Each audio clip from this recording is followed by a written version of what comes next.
కామారెడ్డి జిల్లా కేంద్రంలో భారీ వర్షం కురుస్తుంది. జిల్లా కేంద్రంలోని రోడ్లన్నీ జలమయమైపోయాయి. లోతట్టు ప్రాంతాల్లోని ఇళ్లలోకి వర్షపు నీరు చేరడంతో ప్రజలు ఇబ్బంది పడ్డారు. ప్రధాన రోడ్లన్నీ జలమయం కావడంతో వాహనదారులు తీవ్ర ఇబ్బందులు ఎదుర్కొన్నారు. జిల్లా కేంద్రంలోని సుమారుగా గంటన్నర పాటు వర్షం కొండపోతుగా కురుస్తుంది.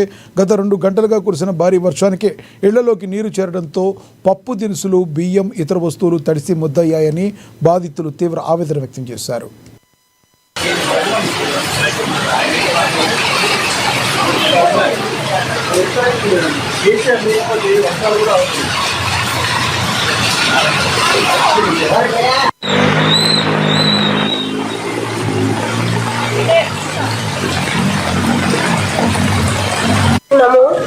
మాకు ఇల్లు లేదు, ఏం లేదు. ఇక్కడ కిరాయి కొన్ని బతుకుతున్నాము.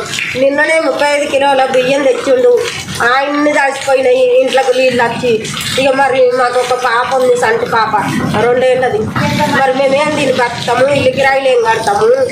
ఇట్లా వర్షం వచ్చినాక ఇప్పుడు ఎటు పోదామన్నా ఎవరు రానియరా? ఇది ఆనల ఎవరు ఇళ్ళకి వాళ్ళు రానిస్తారు. మేము ఎట్లా బతుకుతాము?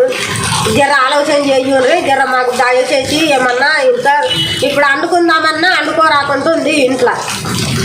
నీళ్ళని ఎట్లా వచ్చినా ఒక్కటి ఇగో ఇక్కడికి వెళ్ళి వస్తున్నాయో రోడ్డు మీదే వస్తున్నాయి మొత్తం. మా ఇంట్లోకి ఇక రోడ్డు మీదే వస్తున్నాయి. మరి మేము ఎట్లా కడతాము? గంట మీదకు ఇళ్ళకి కూడా ఆ ఇంట్లోకి కూడా పోతున్నాయి. మా పరిస్థితి చూడాలి. ఇక మరి ఎట్లా చెప్తారో ఏం చెప్తారో వాళ్ళు పట్టించుకుంటలేరు. ఈరోజు 8 నుంచి స్టార్ట్ అయిన వర్షం 2 గంటలు కూడా వర్షం పడ్డందుకు నిన్న రేషన్ బియ్యం అన్నీ తీసుకొచ్చాము. అవన్నీ నానిపోయినాయి. ఇక్కడ పైనుంచి వచ్చే వాటర్ అని మొత్తం మా వాటిలోకి వస్తున్నాయి, మా ఇంట్లోకి వస్తున్నాయి. చిన్న వర్షం పడ్డా వాటర్ రావడమే, పెద్ద వర్షం పడ్డా వాటర్ రావడమే. పోయినసారి వాటర్ పడితే కూడా మొత్తం డాక్యుమెంట్స్ అన్ని నానిపోయినాయి. అప్పుడు కూడా మేము మా టోల్ ఫ్రీ నెంబర్ ఇస్తే దాకా కాల్ చేసాము, బాగా రెస్పాన్స్ కాలేదు.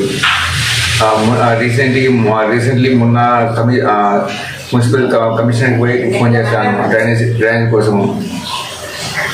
డ్రైనేజ్ వాళ్ళని కాల్ చేశాను. సో కమిషనర్ చేసిండు, పర్వేజ్ అని శానిటరీ అతను నెంబర్ ఇచ్చాడు. అతను కూడా కాల్ చేశాను. అతను కూడా మోర్ తీపిస్తున్నాడు, మోర్ తీపిలేదు.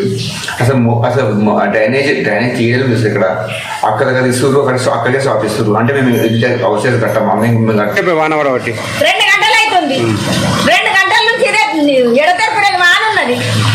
ఇంట్లో పిల్లలు ఉన్నారు. ఆ పిల్లలు ఎలా మేమెట్టు పోగలము? నిన్న